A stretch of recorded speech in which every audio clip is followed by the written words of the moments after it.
My name is Amber Johnson, I'm 28, and until last month, I thought I had a stable life in an apartment I'd called home for 4 years.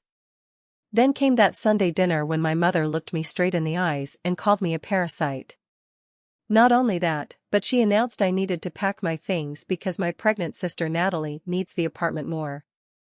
The words hit like a punch to the gut, leaving me frozen in shock as my mother continued eating her roast chicken like she hadn't just shattered my world. Before I get into this whole mess, where are you watching from today? If you've ever dealt with family favoritism or been blindsided by someone you trusted, hit that like button and subscribe. Trust me, you're gonna want to hear how this one turns out. To understand why my mother's words cut so deep, you need to know a bit about me. I'm a marketing coordinator for a mid-sized company in Boston. I'm not rich by any means, but I've worked hard to build a stable life for myself. Independence has always been important to me, especially after watching my father's long illness drain our family both emotionally and financially before he passed away when I was in college. My mother, Margaret, raised my sister Natalie and me mostly on her own after Dad got sick. She's a high school math teacher, strict but generally fair throughout our childhood. We weren't wealthy, but we never went without necessities. Mom inherited a few properties from my grandparents, including the apartment I've been living in for the past 4 years. When I graduated college and landed my first real job, Mom offered me the one-bedroom apartment at below market rent. It was a win-win. I got affordable housing in an expensive city, and she got a reliable tenant who would take good care of the place. I've never missed a rent payment, not once in 4 years. I've also invested my own money in the apartment. Repainting the entire place, replacing the ancient refrigerator when it died last year, and handling all the minor repairs myself instead of calling Mom. My sister Natalie is 3 years younger than me, just turned 25 last month. Growing up, we were pretty close despite the typical sister squabbles. She was the creative one, always drawing, painting, or writing stories, while I was more practical and organized. We drifted apart somewhat during college. I stayed local while Natalie went to art school in Chicago before moving back to Boston 2 years ago. Since returning, Natalie has bounced between jobs in galleries and coffee shops, still trying to find herself according to Mom. I've tried to be supportive, remembering how tough those early 20s can be, but there's been an undercurrent of tension between us since she moved back. Small comments about how I play it too safe or how I'm Mom's perfect daughter have piled up over time. Everything shifted dramatically 3 months ago when Natalie announced she was pregnant. The father is her boyfriend Ryan, whom she's been dating for about 8 months. From what I've gathered, their relationship has been rocky from the start. He's a musician with an unpredictable income and an even more unpredictable temper. I've only met him a handful of times, and each interaction left me concerned about my sister's choices. Since the pregnancy announcement, I noticed my mother's attitude changing. Suddenly, every family conversation centered around Natalie and the baby. When I called Mom to share news about my promotion, she barely acknowledged it before pivoting to talk about the nursery colors Natalie was considering. I tried not to feel hurt. After all, a new baby is exciting, and this would be Mom's first grandchild. Still, I continued supporting my sister. I helped her research prenatal vitamins, sent her articles about pregnancy nutrition, and even offered to host a baby shower when the time came. Despite our differences, she's still my sister, and I wanted to be there for her during this major life change. About a month ago, I started noticing strange comments from my mother. She mentioned how my apartment was in a good school district. She asked if I'd thought about moving to a bigger place. At the time, I brushed these off as casual conversation, never imagining what was really brewing. Mom invited us both over for Sunday dinner, something we tried to do twice a month. She made a big deal about it, saying she had important family matters to discuss. I assumed it might be about Dad's anniversary coming up or perhaps some health news about my grandmother. Never in my wildest dreams did I imagine what was actually on her agenda. Looking back, there were warning signs as soon as I arrived. Mom had prepared all of Natalie's favorite foods, including the labor-intensive Swedish meatballs she normally reserves for Christmas. The table was set with the good dishes we used for special occasions. When Natalie arrived, Mom fussed over her, insisting she take the most comfortable chair and serving her first small things that shouldn't have bothered me but somehow felt pointed. If I had known what was coming, maybe I could have prepared myself better. Instead, I walked right into the most hurtful family dinner of my life, completely unprepared for how my life was about to be turned upside down. The Sunday dinner started pleasantly enough. Mom's house smelled amazing as always, with the scent of freshly baked bread and her signature roast chicken filling the air. Natalie arrived shortly after I did, wearing a loose-fitting dress that subtly showed her small baby bump at 4 months pregnant. "Don't you look radiant?" Mom exclaimed, hugging Natalie like she hadn't seen her in months, though they'd had lunch just 3 days earlier. "Pregnancy agrees with you, sweetheart." I stepped forward for my own hug, which felt perfunctory in comparison. "Hi, Mom. The food smells delicious." "Thanks, dear. Can you finish setting the table?" Natalie should stay off her feet. Mom guided my sister to the living room couch with a level of concern typically reserved for someone in their 9th month, not their 4th. I bit my tongue and arranged the silverware, reminding myself that Mom was just excited about becoming a grandmother. We sat down to dinner, and for a while, the conversation flowed normally. Mom asked about my work, though she barely registered my answers before turning to Natalie with questions about her pregnancy symptoms and doctor appointments. About halfway through the meal, Mom cleared her throat in that deliberate way that always signaled an announcement. "Girls, I've been doing a lot of thinking about our family's future, especially with the baby coming."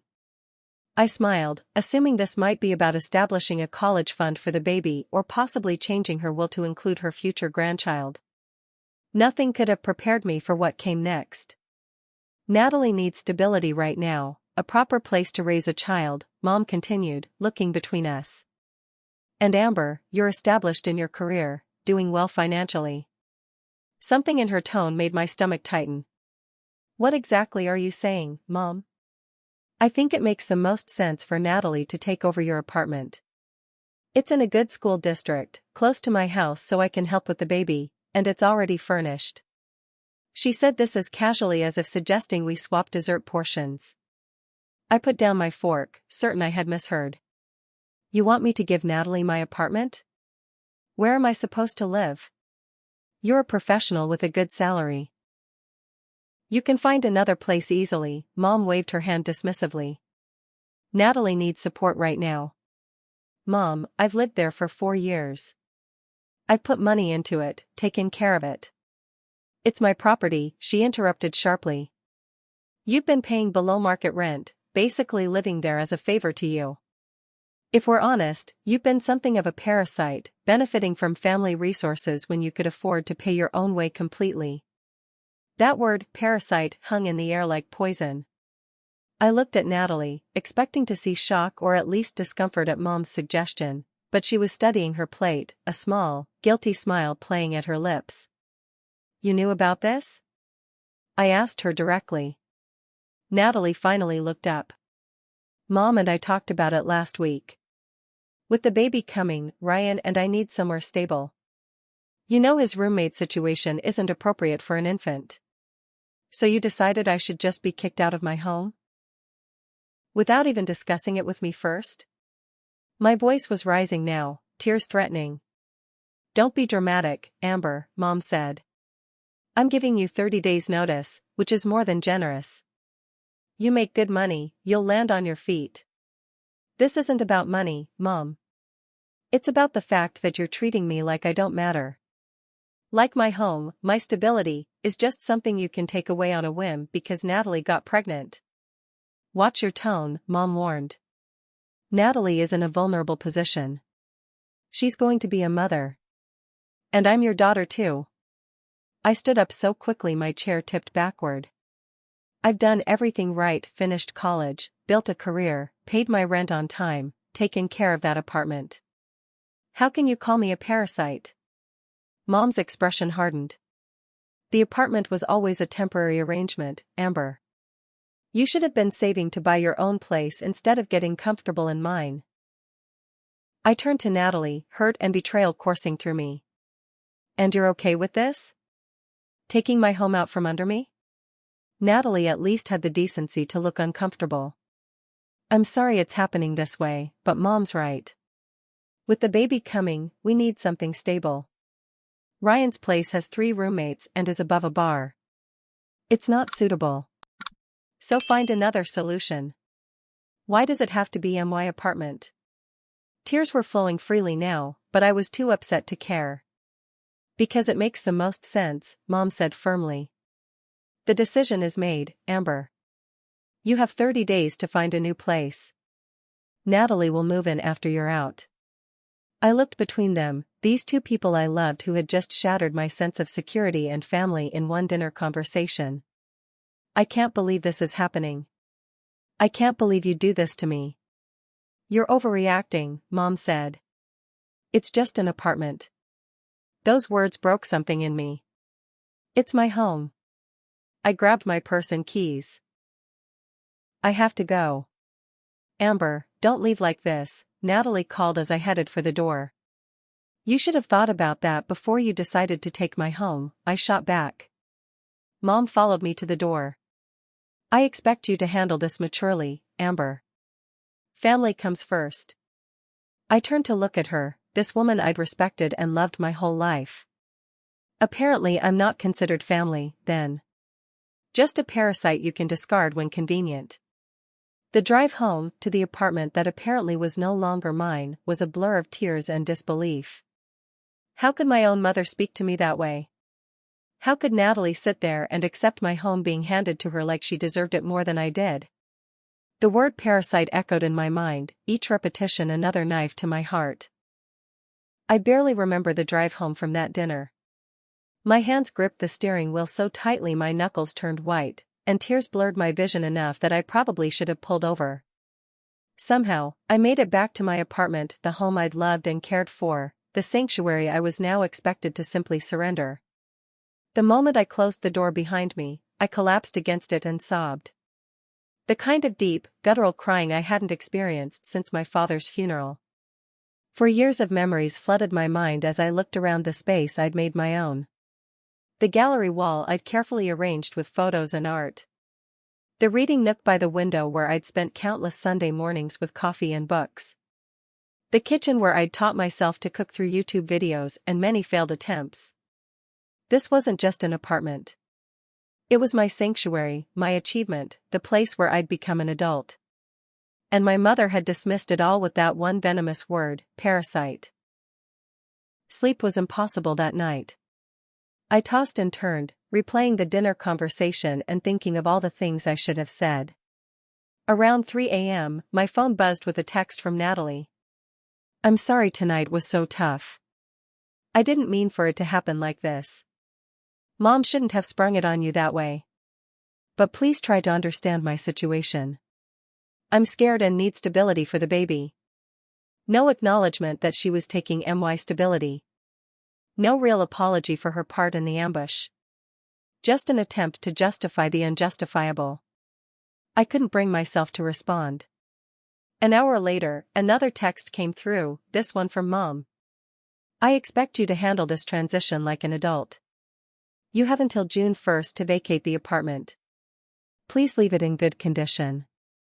We can discuss arrangements for the furniture since some of it was mine originally. Not even a hint of remorse or recognition of how deeply she'd hurt me. Just practical details about my impending homelessness, as if we were discussing a business transaction and not my life. The casual cruelty of it intensified my sense of betrayal. Somehow, I dragged myself out of bed the next morning and went to work. I must have looked as terrible as I felt because my coworkers kept asking if I was coming down with something. I mumbled excuses about a bad night's sleep and buried myself in spreadsheets, grateful for anything that could distract me from my personal crisis. During lunch, I texted my best friend Rachel, family emergency. Need to talk. Drinks after work? Rachel and I met at our usual bar, and I poured out the whole story, still in disbelief that it had actually happened. She called you a what? Rachel nearly spat out her drink. A parasite? Your own mother said that to you? I nodded miserably. Right to my face. Like the last 4 years of me being a perfect tenant meant nothing. This is insane, Amber. You do realize this might not even be legal, right? You've been paying rent, you have an established tenancy. Even if it's your mom's property, she can't just kick you out on a whim. The thought hadn't even occurred to me. In my mind, it was mom's apartment, so she had every right to decide who lived there. What do you mean? I mean, you should talk to a lawyer. Tenant rights are a thing, even with family properties. She can't just give you 30 days notice because she feels like it, especially if you have any kind of lease or rental agreement. We never had a formal written lease, I admitted. It was just a verbal agreement. I pay the rent by direct deposit on the first of every month. That still establishes tenancy. Seriously, Amber, at least consult with someone before you start packing. What your mom is doing is not okay on any level, legally or morally. Rachel's outrage on my behalf was validating, but the idea of fighting my mother legally felt extreme. I don't know if I can do that to my family. They're doing this to you, Rachel pointed out. Your sister is complicit in this too, don't forget that. She could have said no to this plan, but she didn't. The next morning, I forced myself to start looking at apartment listings, and the sticker shock was immediate. In the 4 years since I'd moved into mom's apartment, Boston's rental market had exploded. Places half the size of my current apartment were going for twice what I was paying in rent. Security deposits, first and last month's rent, I'd need to come up with thousands of dollars up front. I had some savings, but I'd been putting money toward paying down my student loans rather than assuming I'd need to suddenly find new housing. The financial reality added another layer of stress to an already overwhelming situation. Each day that followed brought new waves of emotion. Anger when I'd catch sight of the gallery wall I'd have to take down. Grief when I curled up in my reading nook, knowing I'd have few remaining weekends there. Anxiety when I tried to calculate my budget for a new place. And underneath it all, a profound sense of injustice. I'd done everything right. I'd been responsible, reliable, appreciative of the opportunity to live in the apartment. Yet somehow, in my mother's eyes, that made me a parasite, while my sister, who had made a series of questionable life choices and now needed bailing out, was more deserving of support and stability. A week after the dinner, I received another text from Natalie. Can we talk? Maybe grab coffee this weekend? I hate that things are weird between us. Things weren't weird, they were shattered. But after a day of deliberation, I agreed to meet her. Perhaps face to face, I could make her understand what she and Mom were really doing to me. After a sleepless night, I decided to make one more attempt at reasoning with my mother before meeting Natalie. I called and asked if I could stop by after work, trying to keep my voice steady and calm. Mom agreed, sounding almost pleased, as if expecting I'd come to my senses and accept her decision gracefully. Her house looked exactly the same as it had a week ago when my world imploded over roast chicken and Swedish meatballs. Mom welcomed me with a tentative smile, gesturing toward the kitchen where she'd prepared tea. I'm glad you came by, she said, pouring Earl Grey into my favorite childhood mug, a calculated move, I was sure. I know this transition is difficult, but it's the right decision for our family. I took a deep breath. Mom, I need you to understand what you're doing here. That apartment isn't just 4 walls to me. It's my home. I've invested time, money, and love into it. And I appreciate how well you've maintained it, she nodded. That's why it's perfect for Natalie and the baby. A ready-made home. My ready-made home, I emphasized. Mom, I've never asked you for much. I worked through college, I built my career from the ground up, I've been responsible. Why am I being punished for that? Her expression hardened slightly. No one is punishing you, Amber. This isn't about you. It's about what Natalie needs right now. And what about what I need? Why does Natalie automatically take priority? Because she's going to be a mother, Mom replied, as if it were obvious. She's bringing the next generation of our family into the world. You're established in your career. You have options. Options that will cost me thousands more in rent each month. Do you have any idea what the rental market is like right now? Places half the size of my apartment are going for double what I pay you. Mom sipped her tea calmly. Perhaps this will motivate you to look into buying a place of your own. At your age, I already had a mortgage. The comparison stung. At my age, you were married to Dad, with his income helping, and housing costs weren't insane. That's not a fair comparison and you know it. Life isn't fair, Amber. Adults adapt to circumstances. Natalie needs support right now. Something clicked in my mind. Has Natalie been asking you for the apartment? Be honest with me. Mom's slight hesitation told me everything. She mentioned housing concerns a few weeks ago. I was the one who suggested the apartment arrangement. So this has been in the works for weeks, and neither of you thought to include me in the conversation? About MY housing? I knew you'd react emotionally. Of course I'm emotional. You're taking my home. I struggled to keep my voice from rising. And what about rent? Will Natalie be paying the same amount I do? Another telling pause. Given her situation, I'm going to let her live there rent-free until the baby is a year old. She needs to save for childcare costs. The injustice of it hit me like a physical blow. So I pay rent for 4 years, but Natalie gets to live there for free? How is that fair? Fairness isn't the point. Family support is. When you decide to have children someday, I'll be there for you too. You're not being there for me now, Mom. You're actively harming me to help Natalie. I stood up, unable to continue the conversation. This isn't right, and deep down, I think you know that. I left without finishing my tea, more upset than when I'd arrived. The next day, I met Natalie at a cafe halfway between our workplaces. She was already seated when I arrived, a prenatal vitamin smoothie in front of her, her hand resting protectively on her barely visible bump. Thanks for meeting me, she said, offering a hesitant smile. I hate this tension between us. What did you expect, Natalie? That I'd be happy about being kicked out of my home to make way for you? Her smile faltered. I know it's not ideal. But try to see it from my perspective. I'm pregnant and scared. Ryan's place is totally unsuitable for a baby. So find another solution. Look for a different apartment. Move in with Mom. There are options that don't involve displacing me.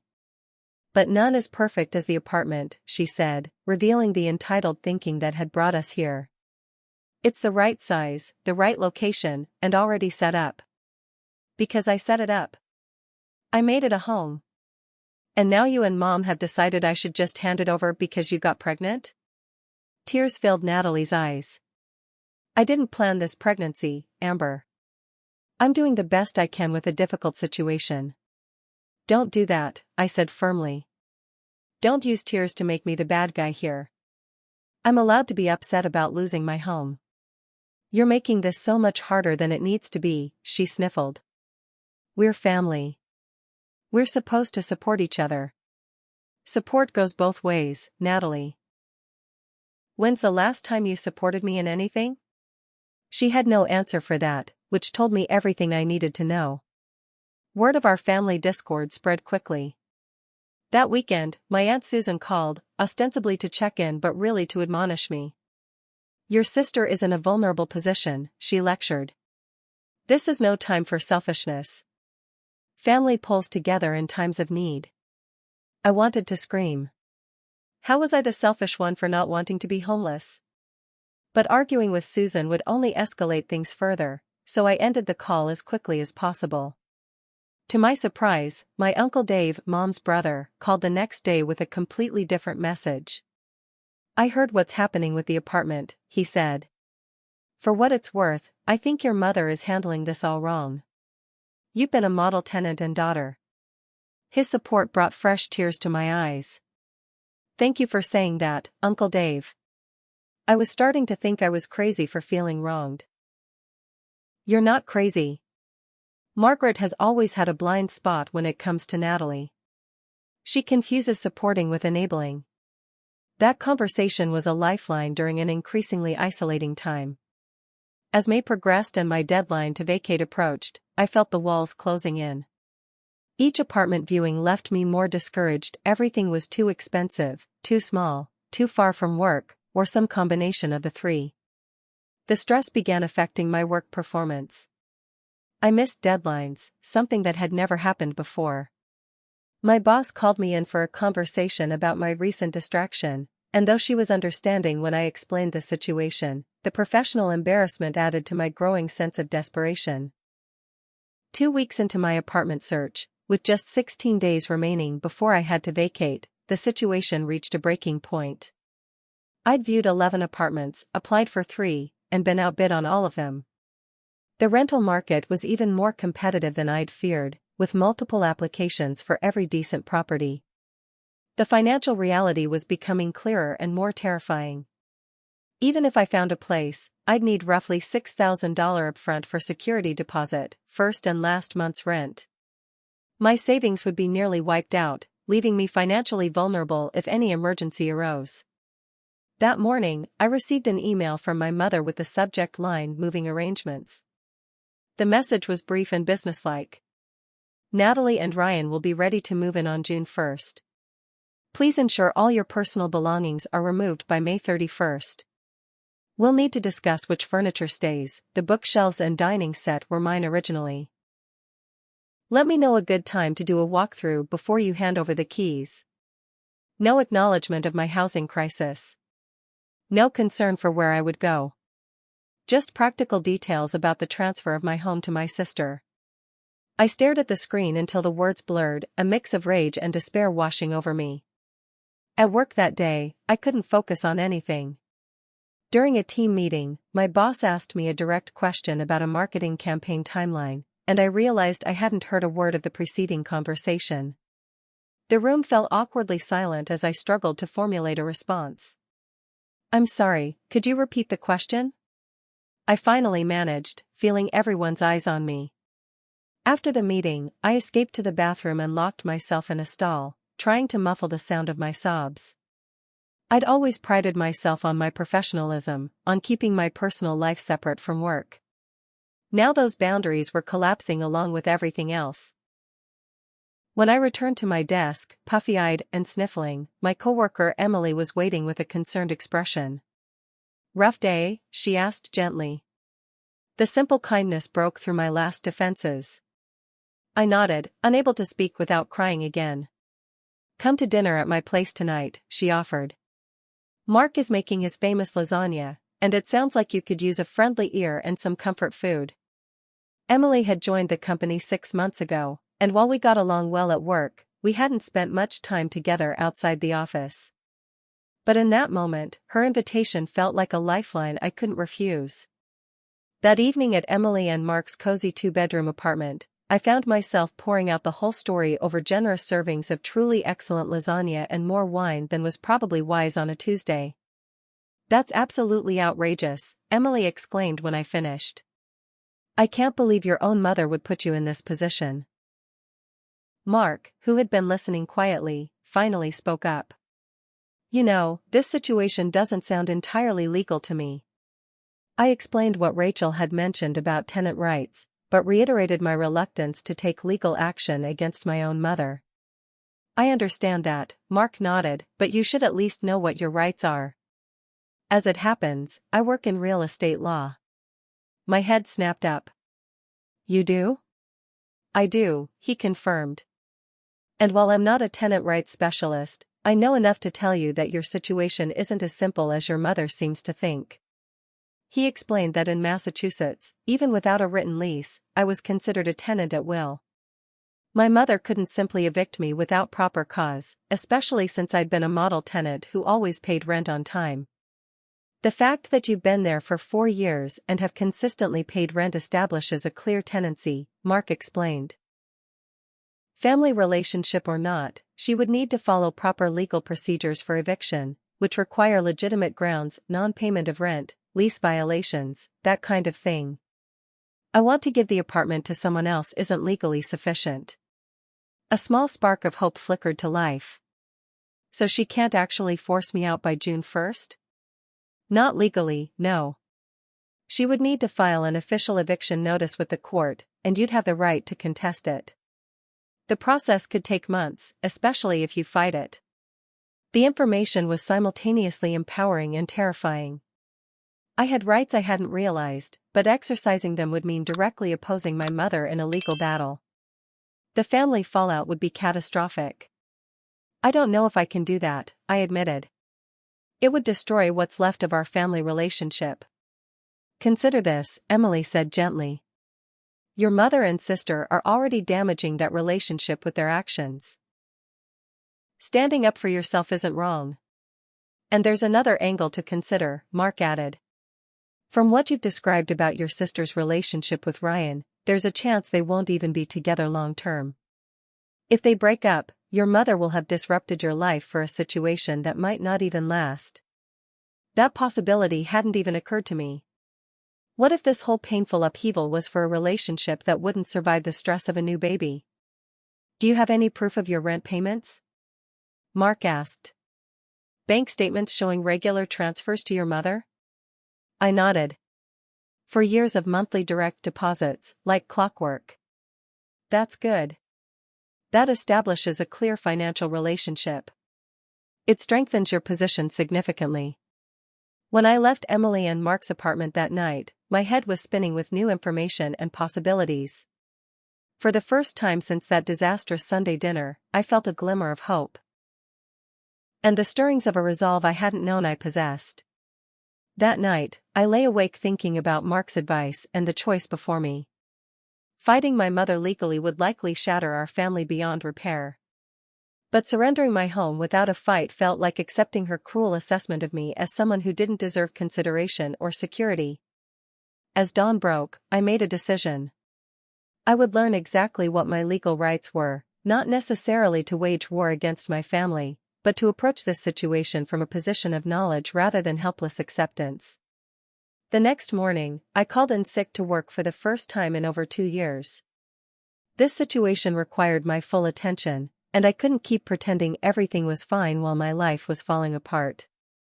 I spent the early hours researching tenant rights in Massachusetts, finding confirmation of everything Mark had told me. By 10 a.m., I had an appointment with a tenant rights attorney for that afternoon. The consultation fee was steep, but the peace of mind would be worth it. I arrived at the modest office building 15 minutes early, clutching a folder containing my bank statements, text messages from my mother, and notes about the apartment's history. The attorney, Ms. Rivera, was a sharp-eyed woman in her 50s who listened to my story without interruption, occasionally jotting notes on a yellow legal pad. Let me be clear, she said when I finished. You've paid rent consistently for 4 years. You've maintained the property well. You have no lease violations. And your mother wants to evict you simply to give the apartment to your sister? That's correct. Then you have a very strong case against eviction, she stated firmly. Family dynamics aside, legally this doesn't meet the standards for a just cause eviction in Massachusetts. She explained my options in detail. I could ignore the 30-day notice as legally invalid. I could stay in the apartment and force my mother to go through proper channels if she wanted me out. If she filed an eviction complaint with the court, I could contest it and likely win. But I should warn you, Ms. Rivera added, legal battles between family members can get extremely ugly. Even if you win in court, the relationship damage might be irreparable. I think that damage is already done, I said quietly. My mother called me a parasite and is taking away my home. What kind of relationship are we preserving by me just accepting that? She nodded thoughtfully. You make a fair point. Sometimes standing up for yourself is necessary, even with family. Especially with family. Armed with legal knowledge and a new sense of purpose, I drafted a formal response to my mother with Ms. Rivera's guidance. The letter was respectful but firm, stating that I was aware of my rights as a tenant at will, that the 30-day notice was not legally sufficient for eviction, and that I would not be vacating the apartment on June 1st. I concluded with an olive branch, I'm open to discussing a mutually agreeable solution that doesn't involve me being displaced from my home without reasonable alternative accommodations. Sending that email was one of the hardest things I've ever done, but also one of the most empowering. For the first time since this ordeal began, I felt like I was standing up for myself rather than just reacting to my mother's decisions. The response came within hours and was exactly as explosive as I'd feared. My mother called, leaving a voicemail so angry I could barely make out all the words. "How dare you threaten me legally, after everything I've done for you, ungrateful, selfish, lawyer language won't change anything." Text messages followed from both her and Natalie, expressing shock and hurt that I would take things to this level and tear the family apart over an apartment. The guilt trip was intense, but I held firm, responding only to say that I was open to discussion when everyone was calmer. 3 days of tense silence followed. I returned to work, feeling strangely lighter despite the unresolved situation. Having taken action rather than remaining a passive victim had restored some sense of control over my life. Then came the unexpected knock at my door on Thursday evening. I peered through the peephole, surprised to see Ryan, Natalie's boyfriend, standing in the hallway. Cautiously, I opened the door. "Ryan? What are you doing here?" He looked uncomfortable, shifting his weight from foot to foot. "Can I come in for a minute? I need to talk to you about something." Against my better judgment, I let him in. We'd only met a handful of times, and I still wasn't sure what to make of him. He stood awkwardly in my living room, declining my offer of a drink. "Look, I know about the whole situation with the apartment," he began. "And I wanted you to know this wasn't my idea. I never asked Natalie to try to take your place." "Okay," I said slowly, unsure where this was going. "The thing is," he continued, running a hand through his hair nervously, "Natalie and we're not in a good place right now. We've been fighting a lot since the pregnancy. I'm not even sure we'll still be together when the baby comes." This confirmed exactly what Mark had suggested might be the case. "Does my mother know that?" "No," he shook his head. "Natalie puts on a happy face around your mom. She's afraid to admit we're struggling because she thinks your mom might withdraw support. So my home is being taken away for a relationship that might not even last?" I couldn't keep the bitterness from my voice. Ryan had the decency to look ashamed. "I know it's messed up. That's why I came to tell you.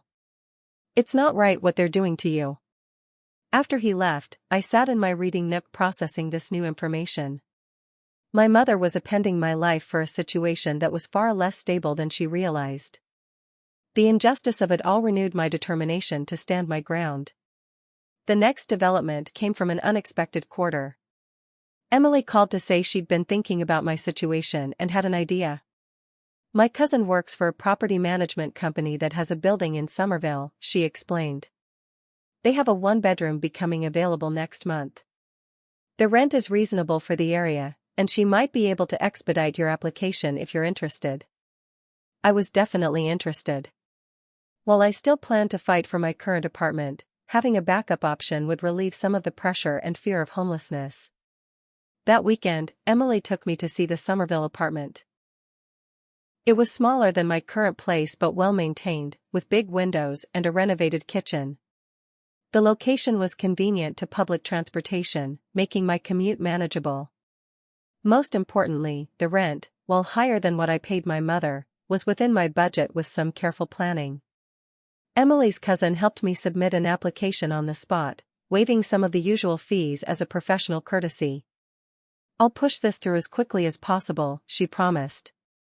"Given your income and credit score, I don't foresee any issues with approval." With a potential new home secured as a backup plan, I felt ready to have one more conversation with my family.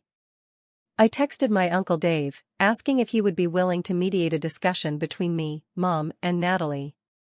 He agreed immediately.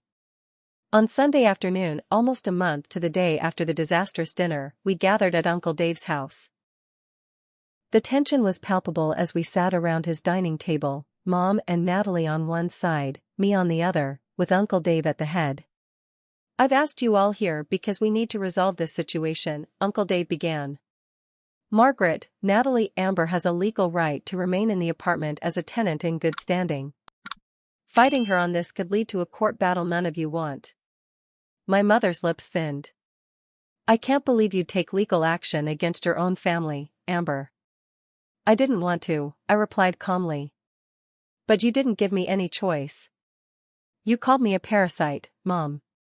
You decided my home of 4 years could just be handed over to Natalie without any consideration for what that would do to me. Natalie needs, Mom began, but Uncle Dave held up a hand. Margaret, we've all heard what Natalie needs. What about what Amber needs? What about the stability you're taking from one daughter to give to another? For the first time, my mother looked somewhat chastened. I was just trying to help Natalie through a difficult time. By creating a difficult time for me, I pointed out. That's not fair or right. Natalie, who had been quiet until now, finally spoke up. I need to say something. She took a deep breath. Mom, I felt pressured by you throughout this whole situation. You came up with the apartment plan and pushed it forward without really asking what I wanted. Mom looked stunned. What are you talking about? This was for you and the baby. I know you meant well, Natalie said, but Ryan and I are having serious problems. Moving into Amber's apartment wouldn't fix those. And I never felt good about taking her home, even if you made it seem like the only option. The admission shifted the energy in the room. For the first time, I saw my sister not as a willing accomplice in my displacement, but as someone also caught in my mother's forceful tide of helping. I may have a solution, I offered, explaining about the Somerville apartment. If Natalie and Ryan truly need a stable place, they could apply for that apartment instead. It's actually closer to Mom's house than mine is, which would make it easier for her to help with the baby. Uncle Dave nodded approvingly. That sounds like a reasonable solution that doesn't involve displacing Amber. My mother was silent for a long moment, clearly processing the unexpected turn of events. Finally, she sighed. I suppose that could work. It wasn't an apology, but it was a concession. And for now, that was enough. And Mom, I added, I think we need to formalize my tenancy with a proper lease agreement. To prevent any confusion in the future. She nodded stiffly. That's fair. As we worked out the details of this new arrangement, I felt the weight of the past month beginning to lift. My home was secure. My boundaries were established. And while my relationship with my mother remained strained, a path forward had emerged that didn't require me to sacrifice my stability for someone else's. The weeks following our mediated family meeting brought gradual but significant shifts in our family dynamic. Mom never explicitly apologized for calling me a parasite or attempting to displace me from my home, but her actions spoke volumes. She agreed to a formal 1-year lease for my apartment at the same rental rate, providing me with the security I'd been lacking.